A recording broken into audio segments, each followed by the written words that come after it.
हाय HVC team भाई, ये video है डी स्केलिंग के ऊपर।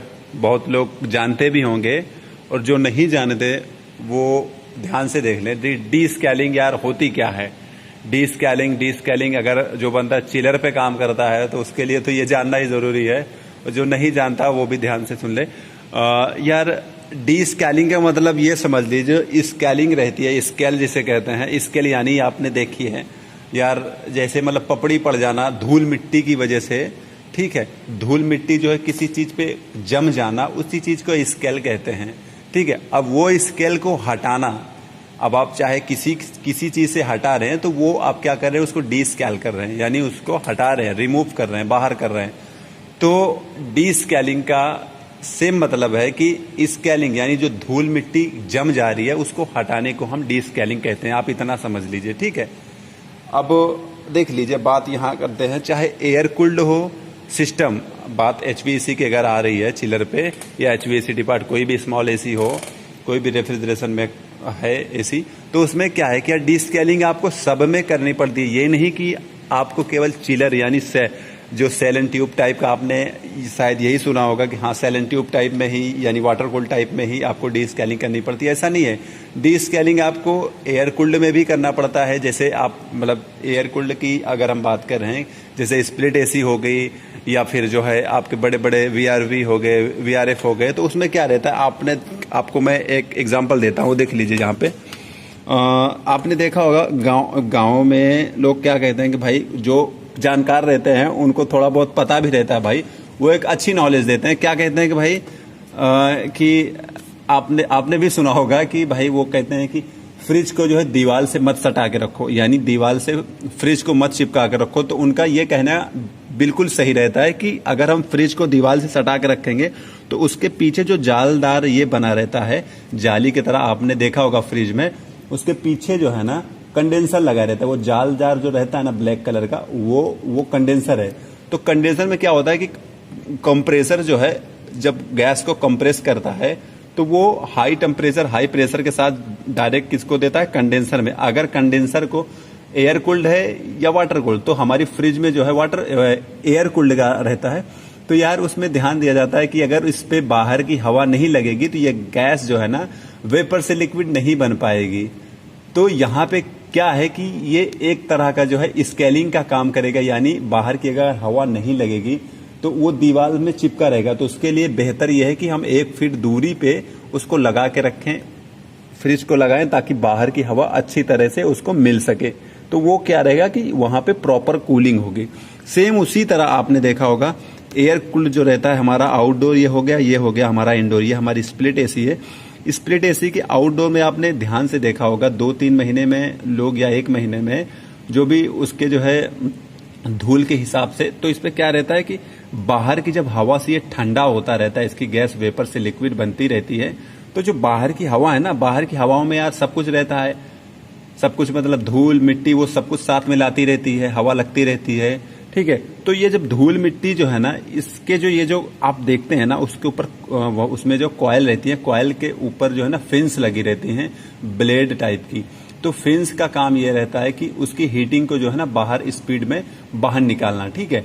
तो बाहर की हवा उस फिन्स पे जो है लगती है, तो वो फिन्स जो है ना हीट एक्सचेंज करती रहती है, उस गैस की वेपर से लिक्विड बनाती रहती है। तो लेकिन होता क्या है यहाँ पे कि वो जो धूल मिट्टी है ना वो जम जाती है उस फिन्स के ऊपर, जो हवा बाहर से लाती रहती है। धीरे धीरे करते करते 1-2 महीने, 3 महीने, 6 महीने में वो इतनी धूल जम जाती है कि जिसकी वजह से कूलिंग होना उसके लिए प्रॉब्लम हो जाती है। वेपर से लिक्विड अगर गैस नहीं बनेगी तो वो कूलिंग प्रॉपर नहीं होगी, वो ओवरलोड पे चलेगा, जिस वजह से आपकी AC जो ट्रिप हो जाती है। तो सेम ये कंडीशन है कि जब हम इसकी सर्विसिंग करते हैं तो या तो ब्लोअर हो गए, जैक पंप हो गया, या फिर केमिकल हो गया, हम उन चीजों को यार यहाँ पे मिक्स करके, यानी उसके प्रेशर को देते हैं ताकि ये धूल मिट्टी हम हटा दें।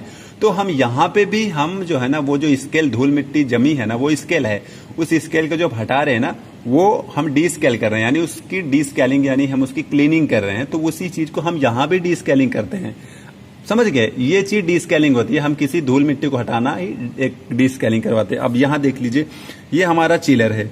चिलर में क्या रहता है, सेल एंड ट्यूब टाइप का कंडेंसर होता है जो कि वाटर कूल्ड होता है। एक साइड में हमारी गैस होती है, एक साइड में हमारा पानी होता है। ट्यूब में हमारा पानी होता है, सेल में हमारी गैस होती है यार। तो ठीक है, ये जो हमने लाइनअप बनाई है हमारी ट्यूब है, बाकी जगह हमारी सेल रहती है। मान के चलिए इसके अंदर हमारी सब पूरी गैस रहती है, ठीक है। लेकिन ये जो लाइनअप बनी स्ट्रेट, ये जो वर्टिकल में, तो इसमें जो है क्या रहता है कि इसमें जो हॉरिजेंटल टाइप ये बनी है, तो इसमें हमारा पानी आता है। ये हमारा सिटी फैन है, कूलिंग टावर। ये कूलिंग टावर से पानी आता है, इन ट्यूबों से होकर इसकी हीटिंग यानी गैस की हीटिंग लेके वापस चला जाता है। तो जैसे यहाँ पे हवा जो है धूल मिट्टी लेके आती है, इसके ऊपर गर्द गुबार जो है धूल मिट्टी जमा देती है, वैसे ही यहाँ पर कूलिंग टावर भी बाहर से हवा में धूल मिट्टी लेके आता है। उन धूल मिट्टी धीरे धीरे इन ट्यूबों को जो है ना, छोटी ट्यूब होती है, ये धीरे धीरे जमने लगती है। जमने लगती है तो क्या होता है कि यहाँ पे प्रॉपर तो यहाँ पे जो है ना प्रॉपर कूलिंग नहीं हो पाती। जिस वजह से आपने देखा होगा आपके घरों में जहां से नाली रहती है या फिर जहां से पाइप निकलती है, जहां से आपका पानी निकलता है ड्रेन का, वहां पे आपने देखे होगे तो धीरे धीरे लेयर जमनी स्टार्ट हो जाती है, यानी धीरे धीरे काई जिसे बोलते हैं, काई जमना स्टार्ट हो जाए। तो उसी तरह इसमें भी छोटी सी पाइप रहती है कि धीरे धीरे बाहर से पानी आते आते इसके अंदर हमें वो चीज दिखाई नहीं देता, लेकिन अगर 3-4 महीने साल भर वो कंटिन्यू करता रहता है तो इसमें जम जाती है। तो इसमें होता क्या है, हम इसको उसी तरह जैसे हम इसको ब्लोअर से या किसी और वजह से इसको जो क्लीन करते हैं ना, तो सेम वैसे ही जो है ना हम वाटर कूल्ड में केमिकल यूज करते हैं। देखिए यहाँ पे केमिकल बहुत तरह के होते हैं।